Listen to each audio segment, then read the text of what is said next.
Past life regression for this life. So years ago when I started past life regression work, I actually didn't believe in past lives. So it was quite an interesting experience for me. I went into it with an open mind.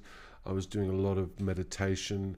And more importantly, I was looking at patterns in my life that were recurring, that didn't serve me. And I was really sick and tired of them. And I wanted to try and understand myself a bit better and start breaking some of these recurring cycles and patterns.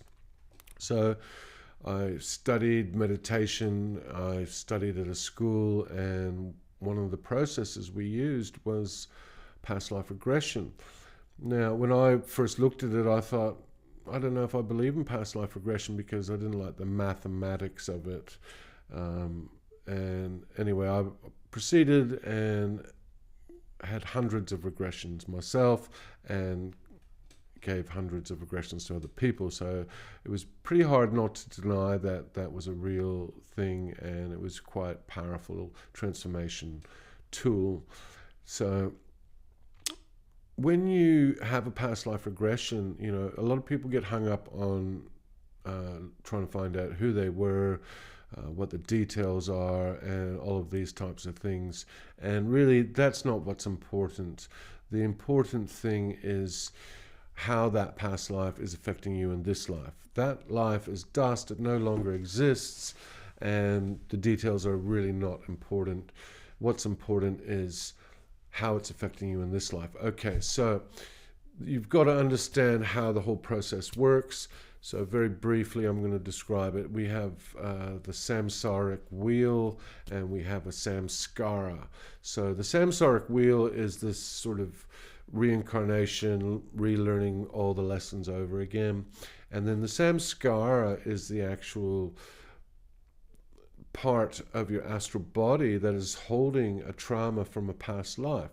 So for example, in a past life, you may have drowned as you were dying, and then in this life, every time you go near a body of water, you feel fear, and you don't know why, and it keeps happening, and you can't explain it.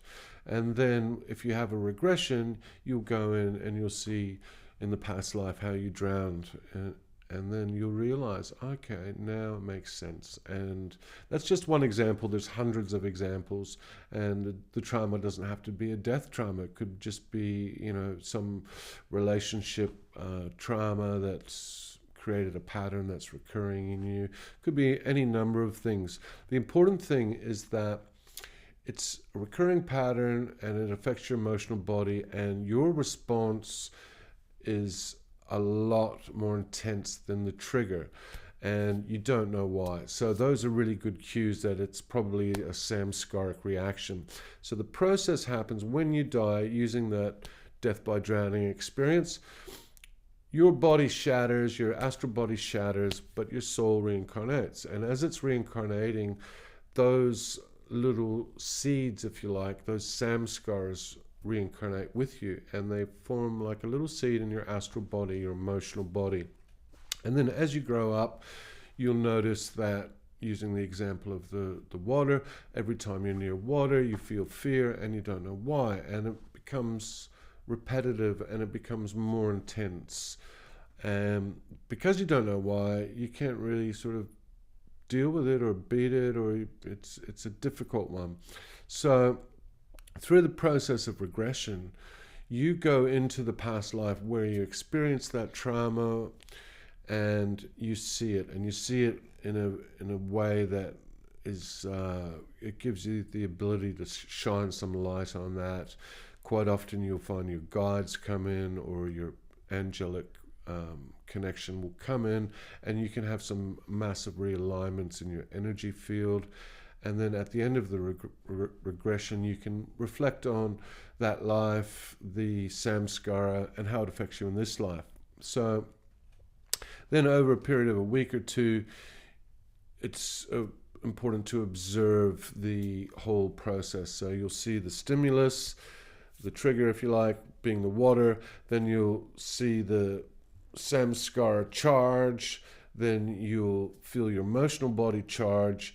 And then you just observe that. And the more you observe that, the less impactful it becomes. And then it slows down, and you're observing it from your third eye. So it slows down, and you can actually see the trigger, see the samskara charge, feel the emotional body, and then the more you do that, the more it takes that charge out of your emotional body, and the more you can actually get to the point where you can control it, and you can see the trigger, and then you can decide whether or not you want to have the emotional charge and reaction at all.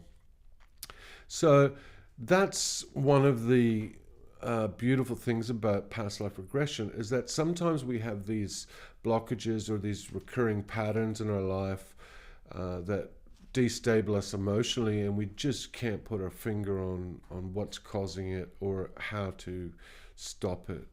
And that's a really good sort of cue that, you know, maybe past life regression could be a thing where you could actually have a look at these things, heal them, neutralize their impact, and really, you know, it's about bringing more light in. So the more you clear away the blockages, the more light you can bring in and shine, and the closer you're going to be to your authentic self and the best version of yourself.